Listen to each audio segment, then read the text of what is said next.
You're listening to Big World Network.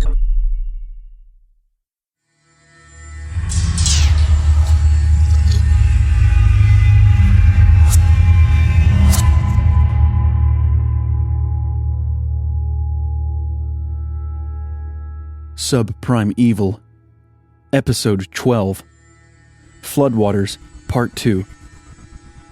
Written by Robert S. C. Cutler. Read by Ryan Jones. Warning: although there is no material subject matter within that couldn't be found in any general bookstore with no age constraint, this series is rated 18 and contains adult situations and content. In a blur of movement, a massive dark figure charged toward the small Honda where Gator and Freakshow waited like sitting ducks. A rush of adrenaline shot through both men as they braced for impact. Instead of slamming into the side of the car, the creature leapt on top of the hood, causing the tires to sink deeper into the mud.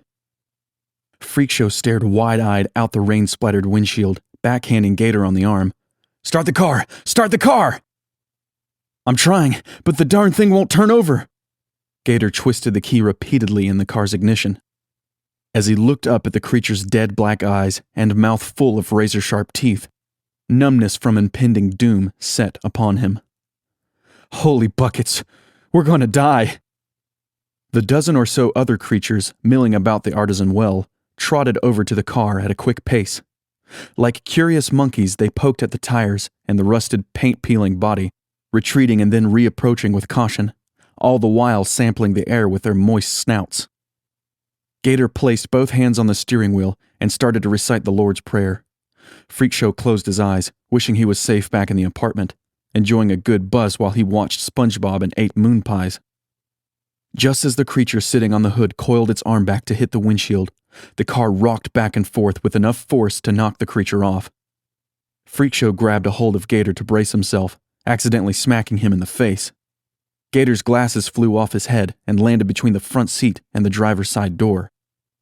Trying to flip the car over, several of the creatures lifted the front end off the ground, spinning it in the opposite direction. Lifting the car again, this time from behind, the creatures managed to push the car out of the deep mud and onto more solid ground. Freakshow laughed nervously. "Are they trying to eat us or help us?" "We're about to die, and you're making jokes?" Gator yelled. Freakshow backhanded Gator on the arm again. "Look at the dash lights! Dude, look!" "Yeah, so what? The car isn't running, so all of the idiot lights are on." "Holy buckets, we have power!" Gator turned the key in the ignition, and the car's engine sputtered to life. A chorus of chirps and cooing erupted around them as the car continued to rock back and forth. The ceiling caved inward when one of the creatures leapt on top. Gator floored it, tossing the creature to the ground. It sprung back up and jumped at the rear window, shattering the glass with its fist. In a race for their lives, Gator and Freakshow willed the small, underpowered car to move faster as it barely outran the malevolent horde. Jack Beckley, the director for Heartland News, stomped through the studio, yelling in his headset microphone. "If that meteorologist doesn't get out here now, you're fired, and he's fired. Hell, I'll fire the PA too for good measure." He didn't pause to listen to the excuses. "I don't care, just get Rory out here." The last was said at a considerably higher volume. Anchorman Ken Northridge winced in pain and ripped out his earpiece. Frustrated, he threw up his hands. "I'll do the breaking news." He raised his voice so the boss could hear him. "I'll do it if Rory's not here." Ken stood up to go to the board. But with just 10 seconds until program interruption, Rory ran from the restroom and onto the soundstage with his fly open. "Zip it up, Rory!" an assistant director yelled from the wings. Rory looked down and zipped up his fly just as the red light on the camera illuminated. "Rory Stevens here with Heartland News. Sorry for interrupting your favorite show, folks, but the flooding situation has just hit the critical stage." Walking over to the green screen, he started to point out the flood locations before the map came up on the monitors. Beckley's face turned red from anger and frustration. "What's he doing? He's pointing at nothing!" When the map finally appeared, Rory flashed his $1,000,000 white smile that seemed to glow against his artificially tanned skin. "The Big and Little Arkansas rivers here have surpassed flood levels, as have the Big Ditch and Cowskin Creek. That superstorm we warned you about has stalled over much of south-central Kansas, producing rain, and more rain. And now over to Stephanie Griffin, your eye in the sky, to assess all of the damage. Stephanie Griffin sat in the co-pilot seat of the news station helicopter, adjusting her headset and smiling for the camera. "Thanks, Rory," she yelled over the noise of the helicopter's rotary blades. "The footage you're watching right now is of the Delano area. As you can see, the neighborhoods between McLean and 2nd Street have become one big lake. People are stranded on their roofs, some barely clinging to—" "What happened to the video feed?" Beckley yelled through the control room speakers. Rory straightened himself out and quickly found his place on the teleprompter as the camera went back on him. Brushing back his hair with his hand, he flashed his smile again. "We seem to have momentarily lost Stephanie. In other flooding news, Cowskin Creek has breached its banks, leaving homes and business under at least 3 feet of water." When the teleprompter stopped producing words for Rory to say, he just stood and smiled at the camera. He glanced over at Ken, who urged him to keep going, and then put a finger to his headpiece, asking if they had Stephanie back. "Is this your first day, Stevens?" Beckley growled through his microphone. "Move back to the map." Rory rushed over to the map, but before he could start talking, the video feed for Stephanie Griffin returned. "Looks like we're back, folks," Stephanie beamed. "We are now flying alongside the downtown area of Wichita, which is a gridlock of cars as people attempt to flee the rising river. Water is flowing into the baseball stadium, and the intersection of McLean and Maple Street is impassable, leaving several motorists stranded on the Maple Street Bridge." Stephanie's smile disappeared, replaced by a look of shock. "Are you seeing this, Randy?" she asked the cameraman. Beckley threw up his hands. "Tell us what you're seeing, Stephanie. You are still alive. What's wrong with you people today?" Stephanie composed herself and directed the cameraman to the Maple Street Bridge. "We have a serious situation here. The bridge seems to be swaying. Motorists are getting out of their cars and attempting to wade through the deep water." "Can you fly a little closer to the bridge?" Stephanie asked the pilot. The small helicopter swooped lower, hovering just north of the bridge. Stephanie squinted out the helicopter's rain-covered canopy. "Are those people in the river?" she said out loud. "Report it, don't just say it," Beckley yelled. "Sorry, folks, I'm just taken aback by what I'm seeing here. There seems to be several people in the river. They might have been swept in, but there's no telling.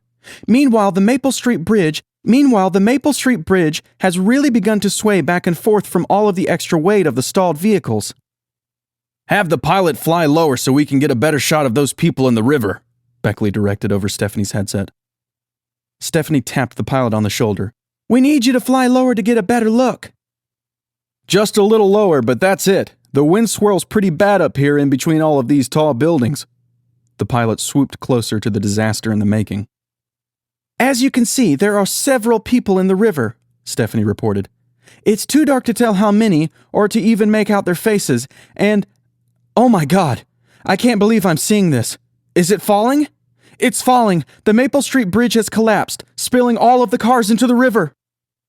One by one, the occupants emerged from their cars only to get caught up in the strong current and pinned against the twisted metal, concrete, and debris. Stephanie and the viewing audience watched in stunned silence as the waters surrounding the accident victims seemed to boil, their faint screams picked up by Stephanie's microphone. Stephanie's voice was filled with panic. "Somebody needs to help those people!" "Keep reporting, Stephanie," Beckley said. "Help is on the way."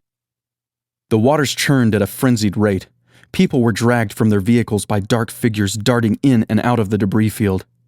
Flailing arms and legs became separated from their bodies, floating freely back to the fallen bridge. "This is just awful. The Maple Street Bridge has collapsed into the Arkansas River, tossing several cars into the water.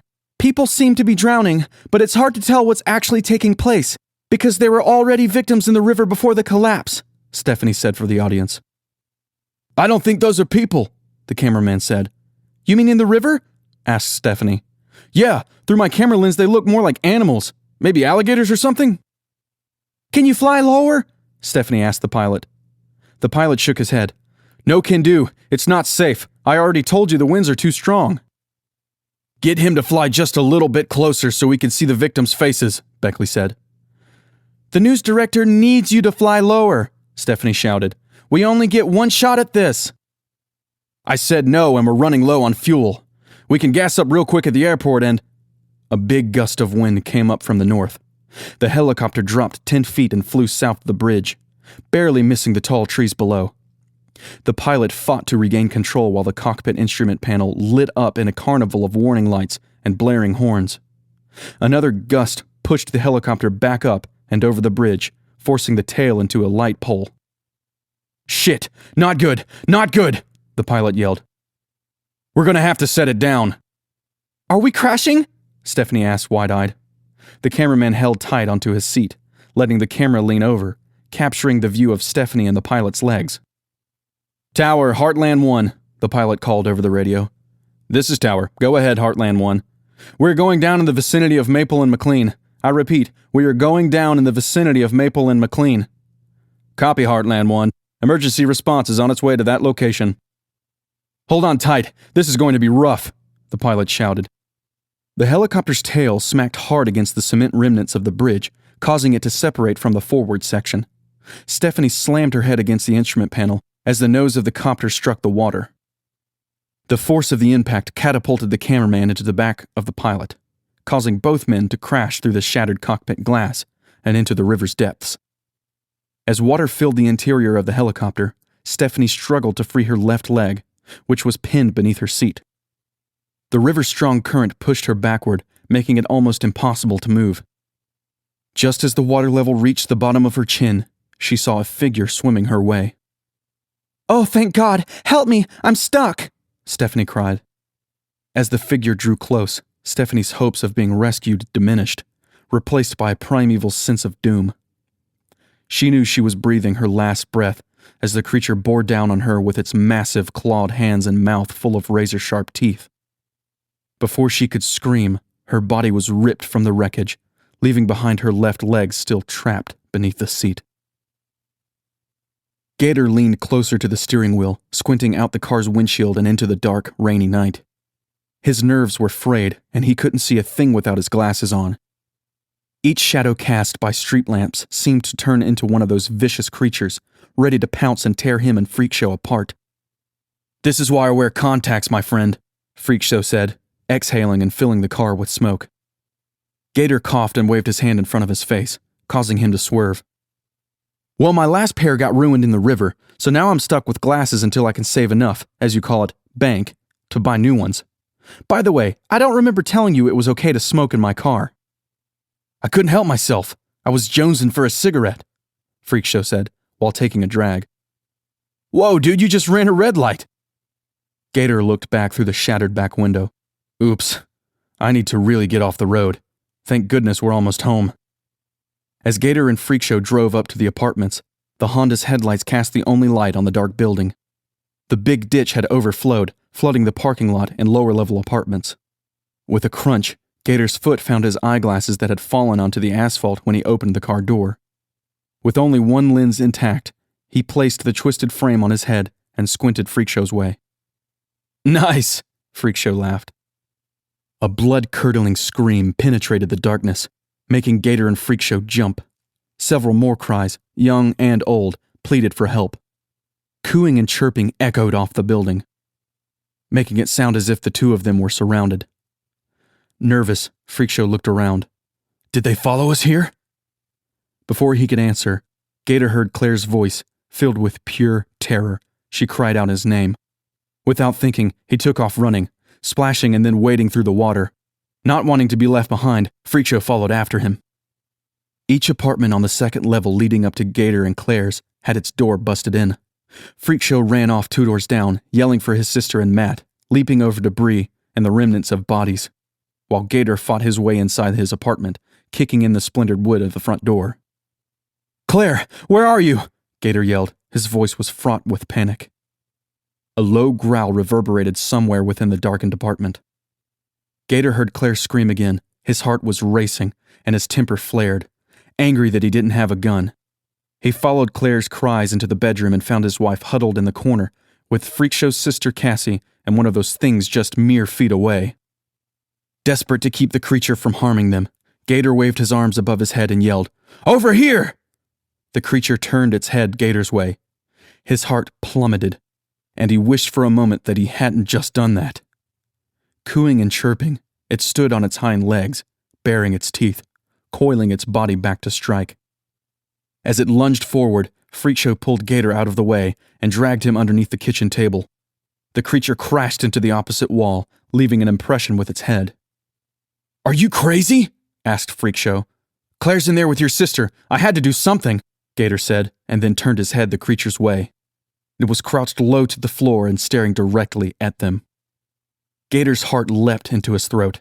He was about to give in to imminent death when Freakshow grabbed hold again and dragged him into the bedroom and over to where Claire and Cassie were still huddled. As Freakshow and Cassie crawled toward the window, the creature poked its head into the bedroom and rose up, filling the entirety of the doorway with its massive body. Claire froze. Her eyes widened, and the color vanished from her cheeks. Seeing the love of his life staring death in the face, Gator felt rage overwhelm him. Rising up against the malevolent imp, he cursed at it with a vibrato in his voice he had never heard before. "Stay away from my wife, you demonic bastard!" Before he could utter another word, the creature charged, causing Gator to fall backward onto Claire. Defenseless, he kicked at the monster, the first strike smacking it hard in the muzzle, but the second landed squarely in its mouth. With a painful crunch, the creature bit down on Gator's ankle, crushing the bone and causing him to faint.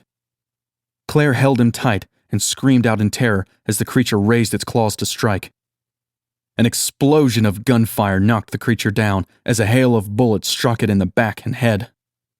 As it snarled and rose back up to face its assailants, another round of gunfire erupted.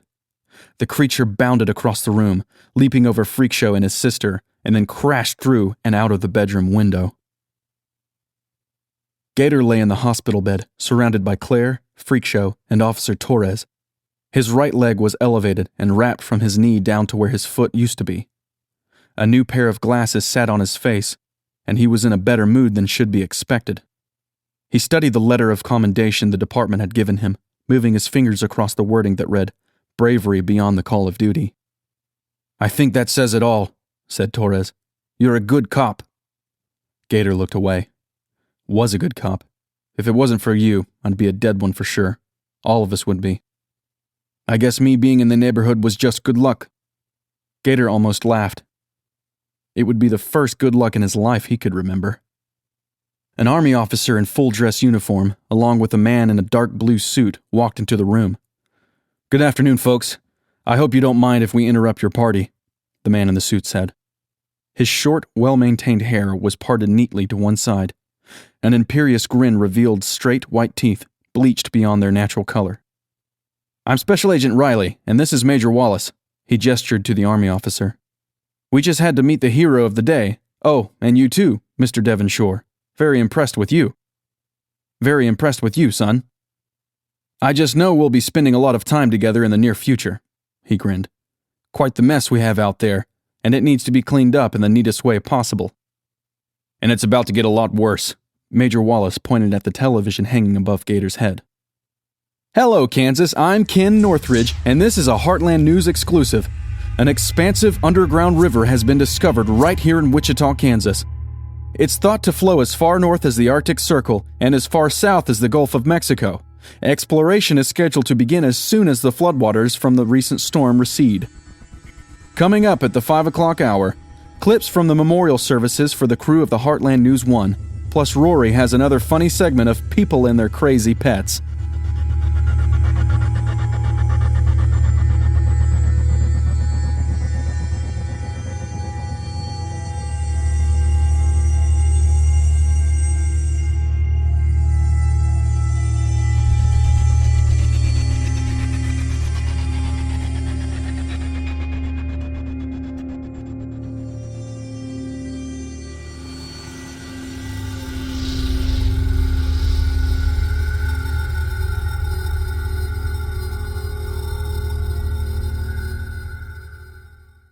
Music by Kevin MacLeod.